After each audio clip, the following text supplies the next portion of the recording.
जय हिंद दोस्तों, welcome back धार्मिवा YouTube channel. तो आज हम इंडियन आर्मी का ओरिजिनल क्वेश्चन पेपर डिस्कस करेंगे। पूरे 50 प्रश्नों के ओरिजिनल पेपर आपका रहेगा।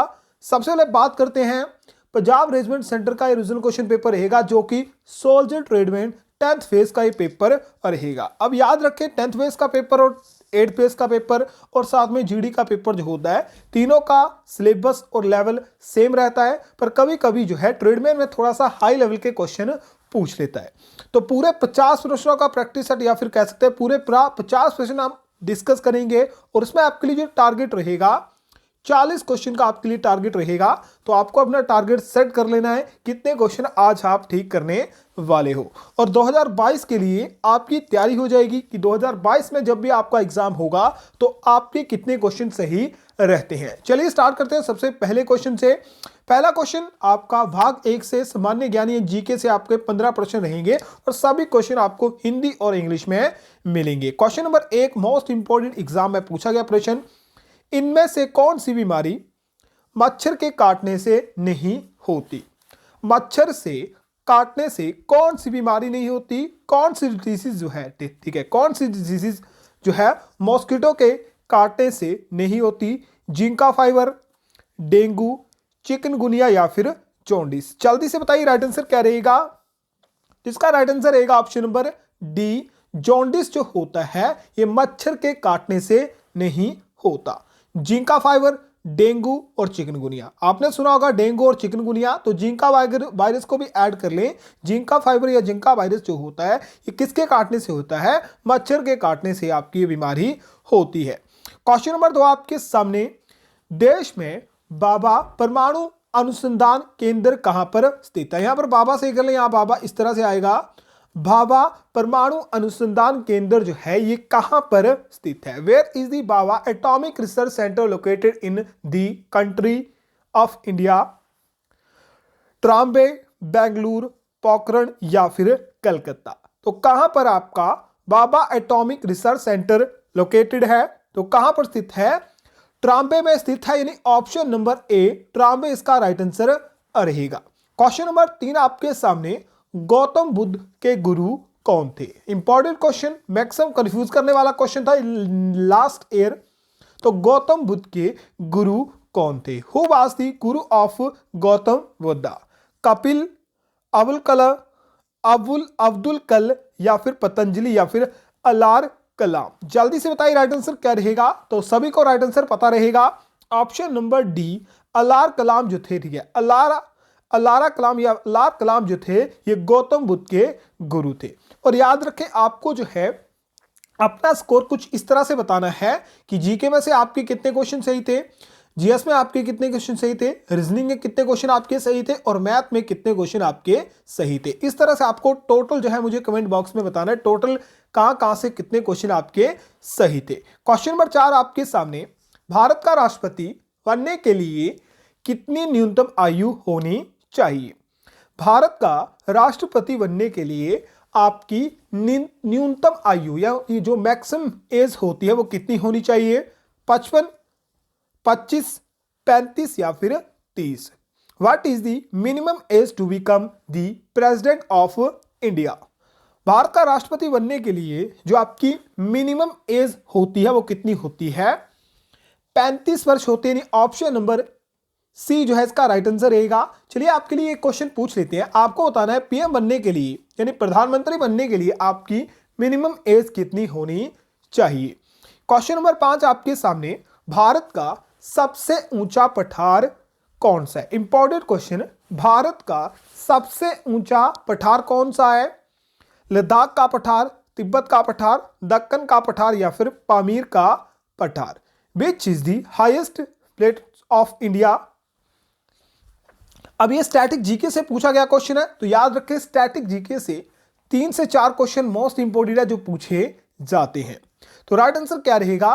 भारत का सबसे ऊंचा पठार जो है ये दक्कन का पठार है, जो कि आपको बताना है कहां पर स्थित है। दक्कन का पठार जो है भारत के कौन से क्षेत्र में स्थित है? कमेंट बॉक्स में जल्दी से राइट आंसर बताइए।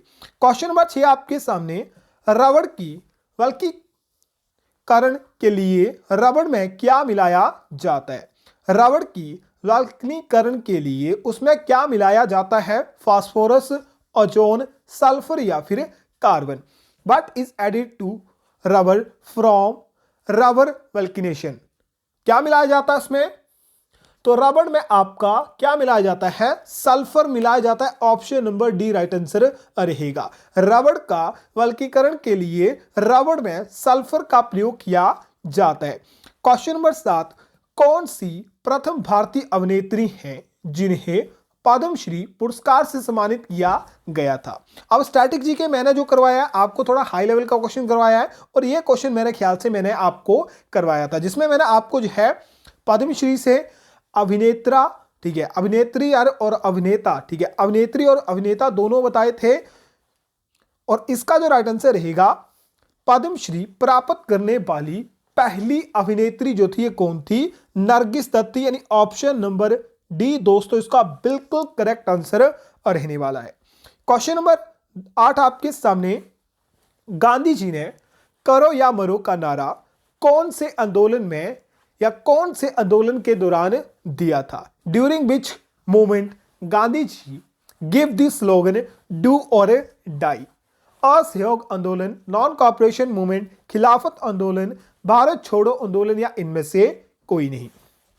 अब बड़ी बात भैया बहुत बार बता चुका हूं, भारत छोड़ो आंदोलन में जो है कौन सा आपका दिया गया था? भारत छोड़ो आंदोलन में करो या मरो नारा दिया गया था। भारत छोड़ो आंदोलन 1942 में आपका हुआ था। तो right answer option number C, Bharat छोड़ो आंदोलन में करो या मरो का नारा महात्मा गांधी जी से द्वारा दिया गया था। क्वेश्चन नंबर 9 आपके सामने, निम्नलिखित में से किस भारतीय राज्य में रेलवे स्टेशन नहीं है? नागालैंड, गोवा, सिक्किम या फिर Himachal Pradesh? Which of the following Indian state does not have a railway station? तो हमारे हिमाचल में रेलवे स्टेशन है।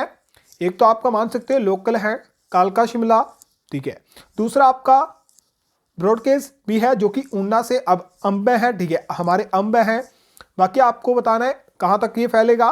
तो भारत में माफ करिए हिमाचल में हमारे तो रेलवे स्टेशन है। यहाँ पर राइट आंसर जो रहेगा ऑप्शन नंबर कौन सा? ऑप्शन नंबर सी, सिक्किम इसका राइट आंसर रहेगा। सिक्किम में कोई भी क्या नहीं है, कोई भी रेलवे स्टेशन नहीं है। और वर्तमान में मेरे दोस्त जो है, ठीक है, मेरा दोस्त जो आर्मी में है उसकी ड्यूटी सिक्किम में ही लगी हुई है, ठीक है। तो सिक्किम मैंने देखा हुआ है, ठीक है, उसने मुझे दिखाया था। तो सिक्किम में उसने बोला था मैक्सिमम जो इलाका है हिमाचल प्रदेश का ही जैसा है, ठीक है। हिमाचल प्रदेश की पहाड़ियां हैं, जैसे हिमाचल प्रदेश की पहाड़ियां हैं जैसे ही कुछ उस तरह का ही वो इलाका है।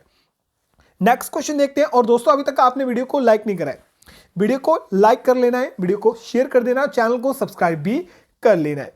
क्वेश्चन नंबर 10 आपके सामने है, लोहित नदी डैश की सहायक नदी है? Lohit राइवर is tributary of Ganga, Brahmaputra, Sindhu या फिर गोदावरी? जब तक मुझे याद है लोहित नदी जो है मैंने आपको स्टैटिक जीके में करवाई हुई है, और साथ में मेरे ख्याल से जो है जियोग्राफी में क्वेश्चन हो सकता है ऐड करा हो, पर मेरे ख्याल से मैंने आपको लोहित नदी करवाई हुई है अपनी क्लासों में। अब जो एग्जाम माफ करिए अब जो क्लासें हो रही है, तो याद रखें अब की क्लासों में आपके हाई लेवल के क्वेश्चन रहेंगे ही, और साथ में वो क्वेश्चन भी रहेंगे जिन्हें आर्मी में बार बार पूछा जाता है। तो लोहित नदी है ये किसकी? ब्रह्मपुत्र नदी की। किसकी? ब्रह्मपुत्र की क्या है? सहायक नदी है, यानी ट्रिब्यूटरी राइवर है। ऑप्शन नंबर बी ब्रह्मपुत्र इसका राइट आंसर रहेगा। क्वेश्चन नंबर 11 आपके सामने, तमिलनाडु का कौन सा शहर भारत का निटवियर कैपिटल के नाम से प्रसिद्ध है? हो सकता है थोड़ा सा गलत हो, पर क्वेश्चन आपका करेक्ट है, ठीक है। निटवियर नहीं हो सकता कुछ और हो, पर आपको याद रखना है भारत के किस शहर को निटवियर के नाम से या निटवियर कैपिटल के नाम से जाना जाता है? तिरुपति, चेन्नई, मदुरई या फिर Tiruppur? Which city of the Tamil Nadu is popular now as knitwear capital of India? किसे जाना जाता है? तिरुपुर को जाना जाता है। किसे? तिरुपुर को जाना जाता है। ऑप्शन नंबर डी इसका राइट आंसर रहेगा। और दोस्तों हाल ही में हमने जो है इंडियन आर्मी जीडी और ट्रेडमैन के लिए एक स्पेशल क्रैश कोर्स या फिर एक स्पेशल ई बुक निकाली है, जिसमें आपको 25 original question paper, 20 model test paper, 3000 GK और जीएस के वन लाइनर क्वेश्चन, 1000 जीके और जीएस के एमसीक्यू क्वेश्चन जो कि आपके लिए प्रैक्टिस सेट रहेंगे। ये सब कुछ आपको जो है 99 रुपीज में मिलेगा हिंदी और इंग्लिश मीडियम में। सब मटेरियल आपको हिंदी और इंग्लिश में मिलेगा ओनली 99 रुपीज में। और याद रखें जो आज का हमारा ओरिजिनल क्वेश्चन पेपर है मैं इसी ओरिजिनल क्वेश्चन पेपर से यानी इसी ई बुक से करवा रहा हूं। और याद रखें आप जो है हमें पेमेंट कर सकते हैं फोन पे, पेटीएम, गूगल पे, कहीं से भी आप हमें पेमेंट कर सकते हो। पेमेंट के लिए आपको ये नंबर दिख रहा है, इस पर आप पेमेंट कर सकते हो और स्क्रीनशॉट आपको कर देना है इस व्हाट्सएप नंबर पर। इस व्हाट्सएप नंबर पर हमें स्क्रीनशॉट कर देना है और पेमेंट से रिलेटेड कोई भी इशू रहेगा तो आप हमें व्हाट्सएप कर सकते हैं।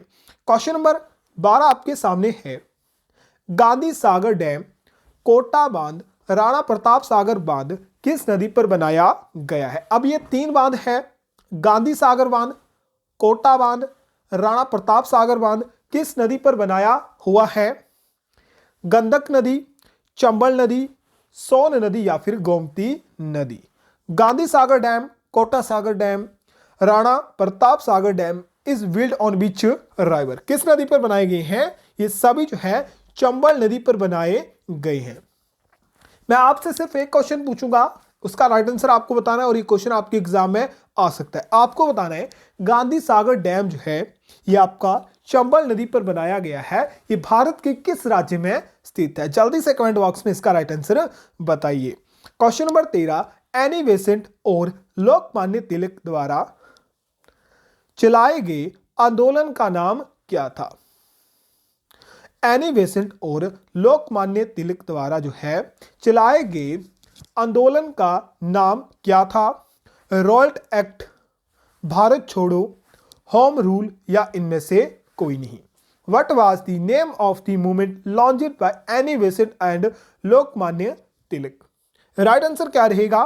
बिल्कुल सही, option number C, home rule. ठीक है, होम रूल लीग जो है, ठीक है, होम रूल लीग भी कहते हैं, पर होम रूल आंदोलन जो है ये एनी बेसेंट और लोकमान्य तिलक द्वारा क्या गया था? चलाया गया था।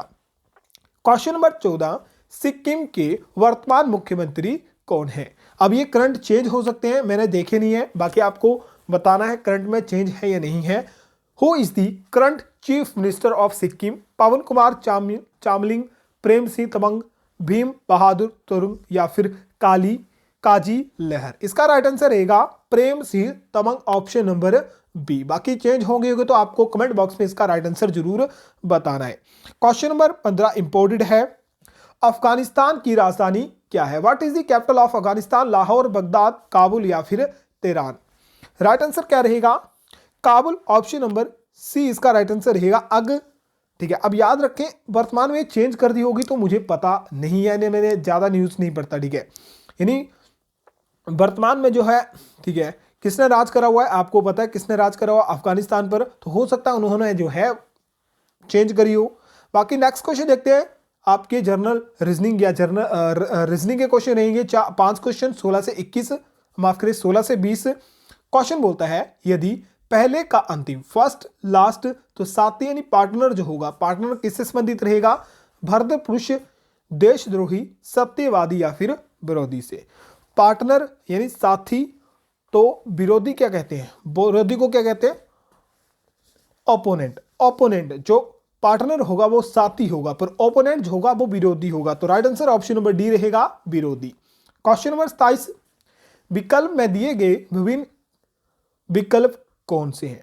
भिन्न विकल्प, ठीक है, विभिन्न विकल्प आपको जानना है।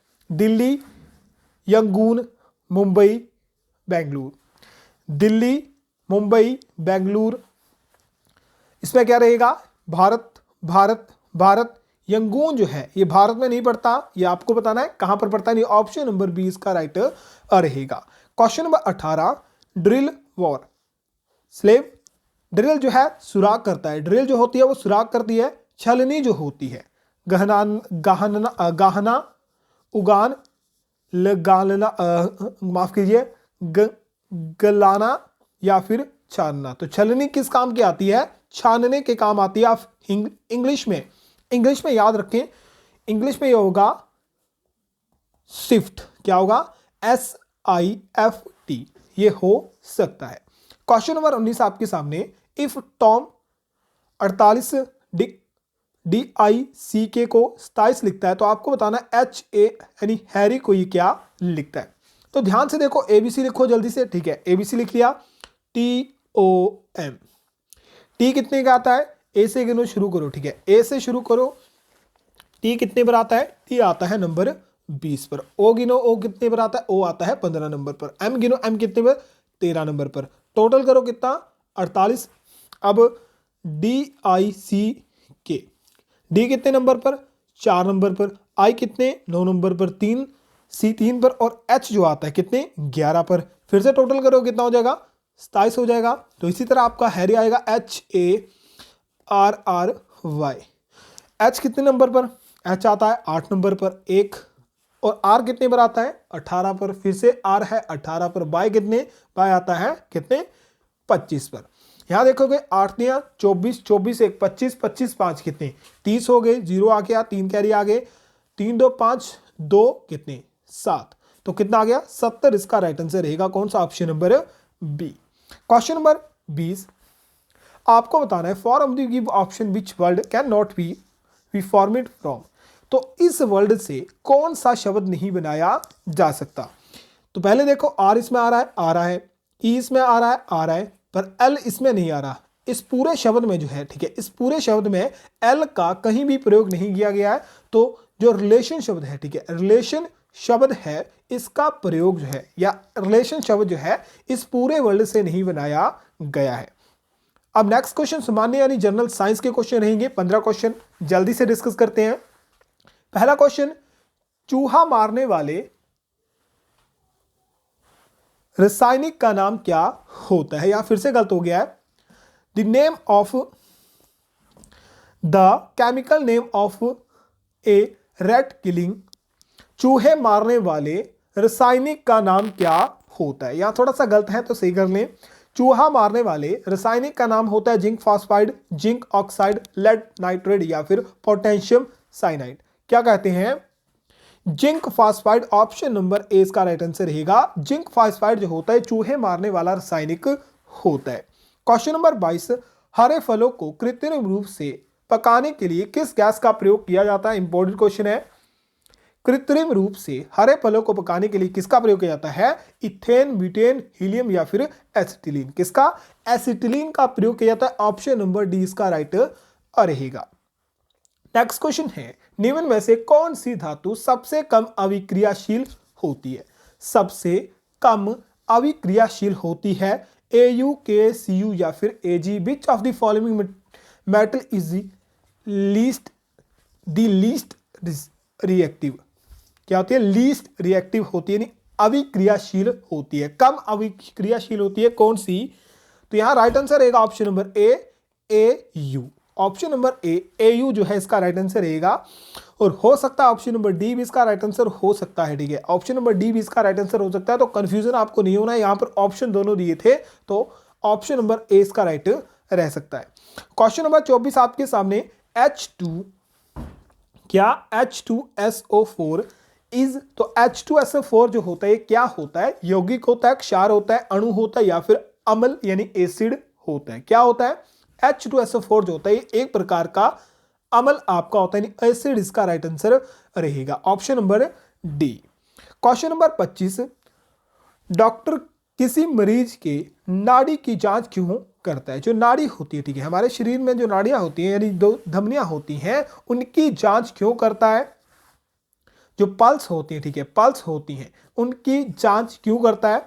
हृदय गति जानने के लिए, वजन जानने के लिए, आंखें जानने के लिए, फिर खून जानने के लिए। किसके प्रयोग करता है, किसके लिए करता है, जल्दी से बताइए। तो ये करता है हृदय की गति जानने के लिए प्रयोग करता है, नाड़ी यानी पल्स के लिए। क्वेश्चन नंबर 26, कौन सा प्राणी अपने पूरे जीवन में पानी नहीं पीता। ध्यान से सुनिए, अपने पूरे जीवन में पानी नहीं पीता ऐसा कौन सा जानवर है। शेर, कंगारू रेट, कंगारू, या फिर चूहा। राइट आंसर क्या रहेगा, कंगारू नहीं, कंगारू रेट जो है इसका राइट आंसर रहेगा option number B. Question number 27, पृथ्वी का सूर्य के चारों ओर चक्कर लगाना कहलाता है? पृथ्वी का सूर्य के ओर चारों चक्कर लगाना, चारों चक्कर लगाना, चारों ओर चक्कर लगाना कहलाता है। The rotation of the earth around the sun is called it अक्ष परिक्रमा, परिभ्रमण या फिर ऋतु परिवर्तन। क्या कहा जाता है? परिक्रमा, परिक्रमा कहा जाता है। ऑप्शन नंबर बी राइट रहेगा। क्वेश्चन नंबर 28, लेड पेंसिल में लेड की मात्रा का अनुपात कितना होता है? What is the ratio of lead volume in a lead pencil? 100%, 50%, 35%, 0%। तो लेड पेंसिल में लेड का प्रयोग जो है 0 यानी 0% किया जाता है। क्वेश्चन नंबर 29, ऑक्सीजन युक्त रक्त फेफड़ों से जाता है। ऑक्सीजन युक्त रक्त जो है कहां से जाता है?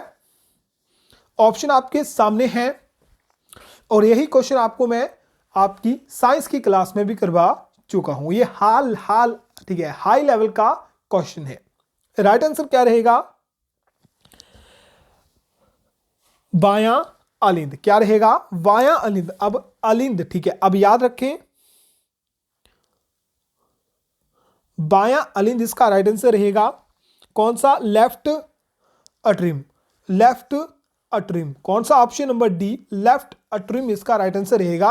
हो सकता है प्रोनाउंसिएशन में गलत बोल रहा हूं, पर आपको हिंदी में जो है वाया अलिंद याद रख लेना है, लेफ्ट अट्रिम, अट्रिम, ठीक है। अब आप देख लो बाकी सही होगा नहीं होगा। क्वेश्चन नंबर 30 है, एक अच्छी तरह से काटा हुआ हीरा अधिक चमकता है क्योंकि अधिक आंतरिक प्रतिबिंबितता के कारण टोटल इंटरनल रिफ्लेक्शन। इसकी कोई प्रतिबिंबितता नहीं है, इट हैज मैनी रिफ्लेक्शन। इसकी कोई प्रतिबिंबितता नहीं है, इट हैज मैनी रिफ्लेक्शन। अनियमित प्रतिबिंबितता के कारण, ऑफ इरेगुलर या नन ऑफ दिस। अब कंफ्यूजन किनको होगी? हिंदी वालों को कंफ्यूजन होगी, इंग्लिश वालों को पता है टोटल इंटरनल रिफ्लेक्शन के कारण जो है कटा हुआ अधिक चमकता है, जिसे क्या कहते हैं? अधिक आंतरिक प्रतिबिंबितता के कारण, या फिर हिंदी में इसे जो है कहते हैं आंतरिक परिवर्तन, पूर्ण आंतरिक परिवर्तन के कारण। किसे? पूर्ण आंतरिक परिवर्तन के कारण जो है हीरा जो होता है अधिक चमकता है। ऑप्शन नंबर ए, टोटल इंटरनल रिफ्लेक्शन इसका राइट आंसर रहेगा। क्वेश्चन नंबर 31, इनमें से या निम्नलिखित में से किसे दृष्टि संबंधी भ्रम माना जाता है? दृष्टि संबंधी भ्रम किसे माना जाता है? इल्यूजन, विजुअल इल्यूजन किसे कहा जाता है? मृग तृष्णा, चांदनी, इंद्रधनुष या फिर प्रभा मंडल। मृग मृजिका, मूनलाइट, रेनबो या नॉन ऑफ दिस भी आप लिख सकते हैं। तो विजुअल इल्यूशन जो होता है ये मृग मृचिका को कहा जाता है। ऑप्शन नंबर ए राइट रहेगा। क्वेश्चन नंबर 32, एटम की खोज किसने की थी? एटम की खोज किसने करी थी? Rutherford, John Dalton, Marie Curie या फिर जेम्स चैडविक। राइट आंसर क्या रहेगा? John Dalton, option number B right रहेगा। क्वेश्चन नंबर 33, बादल वातावरण में इसलिए तैरते हैं क्योंकि उनमें डैश होता है। क्या होता है? कम दाब, कम चिपचिपापन, कम ताप या फिर कम घनत्व। क्या होता है? कम घनत्व यानी लो डेंसिटी होती है। क्वेश्चन नंबर 34, लिटमस कहां से प्राप्त होता है? लिटमस जो है कहां से प्राप्त होता है? फफूंद, शेपाल, जीवाणु या फिर काई से। कहां से प्राप्त होता है? तो लिटमस जो होता है काई से प्राप्त होता है, ठीक है। अब इंग्लिश में क्या कहते हैं आप खुद देख सकते हो। क्वेश्चन नंबर 35, कौन से तापमान पर सेल्सियस और फारेनहाइट पैमाने बराबर होते हैं? तो बताने की जरूरत नहीं पड़ेगी। कितना? -40 डिग्री। -40 डिग्री पर फारेनहाइट और सेल्सियस दोनों बराबर होते हैं। मैथ के क्वेश्चन रहेंगे, अगर आपको मैथ आता है तो आपको सीधा जो है आंसर कमेंट बॉक्स में बताना है, जल्दी से सॉल्व करके बताता हूं। क्वेश्चन नंबर 1, 2 क्रमागत सम संख्याओं का योग क्या होगा जिसके वर्ग, अब यहां सही कर लें, ठीक है। मैं यहां तो सही करा था पर थोड़ा सा मिसप्रिंटिंग हो गया था। वर्ग यानी क्यूब होगा, ठीक है, क्यूब होगा। अब इस क्वेश्चन को इंग्लिश वाले जो है कमेंट बॉक्स में देख लें, कमेंट बॉक्स में राइट आंसर मैंने मेंशन कर दूंगा। 2 सम संख्याएं हैं, उनका योग, ठीक है, उनका योग, उनके वर्ग के अंतर 84 दिया हुआ है। अब करना क्या आपको, कुछ नहीं करना, दो सम संख्या x हो गया और दूसरी होगी x+2। ये दो सम संख्या है, इनके वर्ग, जो वर्ग हैं उनका अंतर कितना है, 84 है। उनका अंतर कितना है, 84 है। एक का क्यूब कर लो माइनस दूसरी का क्यूब कर लो, ये दोनों का वर्ग हो गया। अब इसे सॉल्व करो, ये x का तो x ही रहेगा, पर x+2 इसे सॉल्व करोगे तो क्या बन जाएगा, ये आपका बन जाएगा x² प्लस 4x+4। ठीक है, ये बन गया। अब याद रखो x और x कट गया, क्या बचा, अब बचा हमारे पास 4x+4, 4 दूसरी साइड गया तो 84, यानी 84 है तो 84 में से 4 माइनस 80 बच गया। 4x=80, x= कितना हो जाएगा, 84/4, कितना हो गया, 20 हो गया। x कितना हो गया, x जो है हमारे पास 20 आ गया। अब पूछा हुआ है कि दो समसंख्या का योग क्या होगा, यानी उन दोनों समसंख्या का योग क्या होगा। तो हमारे पास दोनों समसंख्या क्या थी, x और x+2, जो कि वर्तमान की है। तो x कितनी है, 20 है, x+2 कितना होगा, ठीक है, x+2 कितना हो जाएगा, 22 हो जाएगा। तो 22 और 20 प्लस कर दोगे, टोटल योग कितना हो जाएगा, 42 आपका हो जाएगा। तो टोटल संख्या कितनी है, ये टोटल योग कितना है दोनों संख्या का, 42 है। नेक्स्ट क्वेश्चन है, 2 सही 3/4 का पारस्परिक को ज्ञात करिए। रेसिप्रोकल आपको ज्ञात करना है। 2 सही 3/4 को, 4 को मल्टीप्लाई करो 2 से, 2 चौके 8, 8 3 कितने होते हैं, कितने, ठीक है, 8 3 कितने होते हैं, 11 होते हैं। 11/4 आपका, 11/4 आपका आंसर नहीं होगा। अब इसे रेसिप्रोकल यानी उल्टा कर दो, कितना हो जाएगा, 4/11। तो 4/11 आपका राइट आंसर रहेगा कौन सा, ऑप्शन नंबर बी जो है इसका राइट आंसर रहेगा। अब नेक्स्ट क्वेश्चन देखते हैं। और दोस्तों फिर से बोल रहा हूं, वीडियो को लाइक नहीं करा है, जल्दी से वीडियो को लाइक भी कर दीजिए। और एक बात और याद रखनी है, मैथ के क्वेश्चन को ज़्यादा टाइम नहीं लाऊंगा, मैथ के क्वेश्चन बहुत ही ज़्यादा आसान है। इफ़ 2x/1 - x = -3, तो x की वैल्यू याद करो, सिंपल सा है। x - 1 को दूसरी साइड ले जाओ मल्टीप्लाइजेशन में, ये 3x = 1 - 1 हो जाएगा, ये हो जाएगा 1 + 3, ठीक है, ये कितना हो जाएगा, माफ कीजिएगा, -3x + 3, ठीक है, = 2x। अब इसे दूसरी साइड लेके चले जाओगे तो ये 5x हो जाएगा, ठीक है, ये प्लस हो जाएगा। तो 5 = 3, तो x = कितना हो जाएगा, x = 5/3 हो गया, 3/5 हो जाएगा, कितना हो जाएगा, 3/5 हो जाएगा, कितना हो जाएगा, 3/5 हो जाएगा। तो राइट आंसर क्या रहेगा, ऑप्शन नंबर ए 3/5 जो इसका राइट आंसर रहेगा। क्वेश्चन नंबर 39, यदि कोण यानी दो कोणों का योग 180 डिग्री हो तो कोण क्या कहलाते हैं।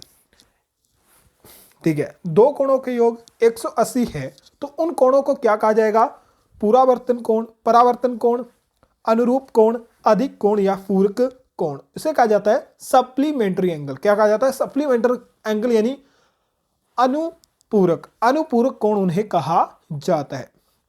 क्वेश्चन नंबर 40, कमला ने एक संतरे का 3/5 हिस्सा खाया तो उस संतरे के शेष हिस्से को सोनू खाया, तो संतरे का कितना हिस्सा सोनू ने खाया था। अब ये क्वेश्चन सिंपल सा है, किसी संतरे के 5 हिस्से हैं, 5 में से 3 हिस्से कमला खा लेती है, तो बचे कितने, 2 हिस्से। तो 2 हिस्से कौन खाएगा, सोनू खाएगा। और सोनू ने खाया कितने में से, 5 हिस्सों में 2 हिस्से खाए, तो 2/5 इसका राइट आंसर आ जाएगा, जो कि क्या रहेगा, ऑप्शन नंबर डी रहेगा। अगर पूछ ले सोनू द्वारा खाए गए हिस्से का प्रतिशत क्या है, तो 2/5 × 100, 20, 2 × 40% आ जाएगा। और 60% किसका आ जाएगा, कमला का आ जाएगा। नेक्स्ट क्वेश्चन है, अजय और विजय के आयु का अनुपात 3:4 है, 5 साल बाद उनकी आयु का अनुपात 4:5 है, तो विजय की वर्तमान आयु क्या होगी। सिंपल सा क्वेश्चन है, प्रेजेंट आयु का अनुपात 3:4, 5 वर्ष बाद 4 और 5, वर्तमान आयु का अनुपात निकाल लो, कितना आया, 1 आया। आप क्रॉस मल्टीप्लाई कर दो, कितना आ जाएगा, 15 और 20, कितना आ जाएगा 15 और 20 आपका आ जाएगा। अब ये 15 और 20 आया, इनका अनुपात निकालो, कितना आ गया 1 आ गया, ठीक है। इनका अंतर निकालो, कितना आ जाएगा 1 आएगा। अब इस 1 को दूसरे 1 के नीचे लिख दो, दूसरे 1 के नीचे लिख दो और मल्टीप्लाई कर दो जितने वर्ष आपको बाद का बोला हुआ है, यानी 5 इसमें मल्टीप्लाई हो जाएंगे तो कितना रहेगा 5 ही रहेगा। अब ये 5 है, ये 5 है 1 अनुपात की वैल्यू, 5 जो है 1 अनुपात की वैल्यू है। अब ये 5 जो है 1 अनुपात की वैल्यू है, ये 5 जो है 1 अनुपात की वैल्यू है, ये 5 जो है 5 साल के बाद, 5 साल के बाद की 1 अनुपात की वैल्यू है। ये 5 जो है 5 साल के बाद, ये 5 जो है 5 साल के बाद की 1 अनुपात की वैल्यू है। तो बीजे की वैल्यू है, ठीक है, ये अजय है और ये बीजे है। तो बीजे की 5 साल के बाद की, ठीक है, 5 साल के बाद की अनुपात कितना है 5 है, तो 5 मल्टीप्लाई 5 कर दो, कितना हो गया 25 हो गया। तो 25 जो है बीजे की 5 साल बाद, बीजे की आज से 5 साल के बाद बीजे की आयु जो होगी वो कितनी होगी 25 होगी। तो वर्तमान में कितनी रहेगी -5 कर दो, कितना आ गया 20 आ गया। तो 20 इसका राइट आंसर रहेगा ऑप्शन नंबर ए। नेक्स्ट क्वेश्चन है, वृत्त के क्षेत्रफल में वृद्धि का डैश प्रतिशत क्या होगा जिसकी वृद्धि 50% बढ़ जाती है। यानी किसी वृत्त के क्षेत्र वृद्धि में 50% बढ़ोतरी कर दी जाए तो उसका क्षेत्रफल कितना बढ़ जाएगा। अब याद करो, मैं क्वेश्चन करवाऊंगा नहीं, ठीक है, ये क्वेश्चन नहीं करवाऊंगा, इस क्वेश्चन को रट्टा मान लो, ठीक है, इस क्वेश्चन को रट्टा मान लो। ये क्वेश्चन आपके सेम का सेम पूछा जाएगा, बस आपको कुछ नहीं करना है। अगर वृद्धि को पूले कि वृद्धि 50% बढ़ा दी जाती है तो क्षेत्रफल में कितने की वृद्धि हो जाएगी, कितने की, जल्दी से बताइए 125% की वृद्धि हो जाएगी। कितनी 125 की, नहीं, ऑप्शन नंबर डी इसका राइट रहेगा। नेक्स्ट क्वेश्चन है, इनमें से कौन सा एक शुद्ध वर्ग नहीं है। विच of the following is not a pure cube. 118, 121 और 81। तो आपको पता है 18 जो होता है किसी का क्यूब नहीं होता। क्वेश्चन नंबर 44, गणित विषय की परीक्षा में कोई विद्यार्थी 180 अंक की प्रथम प्रश्न में कुल 30% अंक लेता है, 150 के अंक के दूसरे प्रश्न पत्र में वह कितने प्रतिशत अंक प्राप्त करे कि उसका कुल प्राप्त कम से कम 50% हो जाए। पहला एग्जाम है उसका, अब यार के पहला एग्जाम है 180 अंक है, 30% लिए, तो 180 का 30% निकालो, 0 से 0 कटी, 0 से 0 कटी, 1 8 2 7 3 8 24, 24 1 कैरी 3 1 4, कितना हो गया, माफ कीजिए 2 कैरी थे, 3 1 3 54, कितने हो गए 54। यानी पहले जो उसके एग्जाम था, पहला मैथ का एग्जाम था, 180 में जो है उसे 54% अंक प्राप्त हुए, यानी 54 अंक प्राप्त हुए जो कि 30% थे। किसने 30% थे। अब बोलता है कि दूसरे में वो कितने अंक प्राप्त करे कि उसके टोटल जो है 50% अंक हो जाए।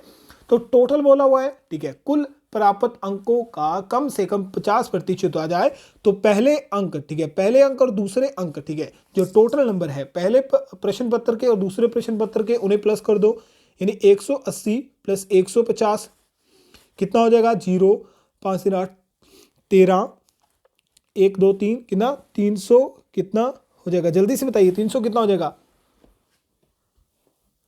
तो ये जाएगा 330, ठीक है, 330 हो गया। अब बोलता है कि 330 में उसे जो है कुल अंकों में, कुल अंक कितने हैं 330 कुल अंक हैं, बोलता है उसे कम से कम 50% आने चाहिए। तो 330 का सीधा 50% निकालो, कितना होता है 0 से 0 0 से 0, 5 3 15 1 5 3 15 5 3 15 5 3 15 1 16, कितने 165। यानी उसे जो है टोटल जो है 165 अंक चाहिए 50% करने के लिए। पर पहले पेपर में उसे कितने 54 मार्क्स हुए, तो 165 में 54 माइनस कर दो, ये 1 1 और 1, यानी उसे जो है, यानी 54 माइनस कर दे तो टोटल कितने बचे 111 अंक बचे। अब 111 अंक जो है उसे दूसरे पेपर में लेने पड़ेंगे। अब इसे हमें ज्ञात करना है प्रतिशत में, 111 को हमें प्रतिशत में ज्ञात करना है, तो सीधा निकाल दो 150 का 111, 150 का 111 जो होता है कितने प्रतिशत होता है, तो प्रतिशत आ गया 111 के साथ, तो मल्टीप्लाई कितना हो जाएगा 100 हो जाएगा। 150 को दूसरी साइड ले जाओ, 0 से 0 कटी, 5 से कटे 2, ये 3 से कटा 2, ठीक है 5 से कटा 3, 3 तिया कितने, 3 तिया 9, एक आंसर बचा नहीं 2 आंसर बचे तो 21 हो गया। 7 कितने होते हैं, 21 होते हैं, कितना बन गया 37 मल्टीप्लाई 2 बन गया। 37 मल्टीप्लाई 2 कितने होते हैं, 74 आपके होते हैं। तो राइट आंसर क्या रहेगा 74%, यानी उसे दूसरे एग्जाम में पास होने के लिए 74% अंक चाहिए। नेक्स्ट क्वेश्चन है 1 4 9 16 25 36, 1 का क्यूब 2 का क्यूब 3 का क्यूब, माफ कीजिए स्क्वायर, 1 का स्क्वायर 2 का स्क्वायर 3 का स्क्वायर 4 का स्क्वायर 5 का स्क्वायर 6 का स्क्वायर 7 का स्क्वायर कितना था 49 होता है। ऑप्शन नंबर डी राइट रहेगा। नेक्स्ट क्वेश्चन है एक संख्या को 1/3 करने पर 70 प्राप्त होता है, संख्या को ज्ञात कीजिए। 1/3 हिस्सा करा, कितना प्राप्त हुआ 70 प्राप्त हुआ। कितना 70 प्राप्त हुआ, यानी कोई संख्या है 3 संख्या है, ठीक है। मान लो किसी संख्या के 3 डिवाइड करें पर उसमें से एक संख्या जो है 70 है, तो 3 संख्या कितनी होगी, 3 को मल्टीप्लाई कर दो 70 से, कितना होता है 7 21, 210 आपका राइट रहेगा। नेक्स्ट क्वेश्चन है 133 135 137 फाइंड द एवरेज। तो सिंपल सा है, इसे निकाल सकते हो ऐसे 333 135 137, क्या करो प्लस करो, 5 3 8 7 7 14 1 15 5 1 3 3 6 9 1 10 1 कितने आ गए 400, कितना आ गया 405 आपका आ गया। अब 405 को 3 संख्या से डिवाइड करोगे तो कितना आएगा 137 आपका आएगा। अगर इसे मैं बोलूं इतना करने की जरूरत नहीं है, सीधे आप देख के निकाल सकते थे। सीधा देखो इनमें गैप कितने का, इसमें 2 का गैप है, इसमें 2 का गैप है, तो गैप जो है समान है। गैप अगर समान होगा तो मिडिल नंबर, जो मिडिल नंबर यानी बीच का नंबर होता है उसे उठा लो, वो आपका आंसर होगा। तो एवरेज जो होता है हमेशा ही मिडिल नंबर आपका होता है। अगर अंतर जो होगा समान होगा तो 35, माफ कीजिएगा 35 नहीं तो 135 जो इसका राइट आंसर रहेगा। यहां से मेरा गलत हो गया था 135, ठीक है। इसे डिवाइड करोगे 405 को 3 से, 3 एकम 3, ठीक है 3 एकम 3, 1 बचा कैरी 10 आ गया, 3 तिया 9 कैरी बचा 1 5 तिया 15, कितना जाएगा 135 आपका आ जाएगा। तो मिडिल नंबर जो होता है आपका एवरेज होती है। नेक्स्ट क्वेश्चन है if A equal to B then find 16 under root minus A, माफ करिए ब्रैकेट ए माइनस बी। तो ए इक्वल टू बी ज्ञात करना है, सिंपल सा है। 16 को मल्टीप्लाई कर दो 16a माइनस 16b, ठीक है 16a माइनस 16b। इन्हें 16a या 16b को दूसरी साइड ले जाओ तो 16a बराबर है 16b। 16 से 16 कट गया, क्या बचा a इक्वल टू बी। तो a equal to B option में क्या बता रहा है 2 होगा नहीं तो 0 हो सकता है या फिर 1 भी हो सकता है। तो बी जो है या ऑप्शन नंबर डी जो है इसका राइट आंसर रहेगा। नेक्स्ट क्वेश्चन है 2 पाइप ए और बी एक टैंक को समान क्रम, ठीक है, पानी के साथ 20 मिनट और 30 मिनट में भरते हैं। तो अगर दोनों पाइप एक साथ टैंक को भरे तो कितना समय लगेगा।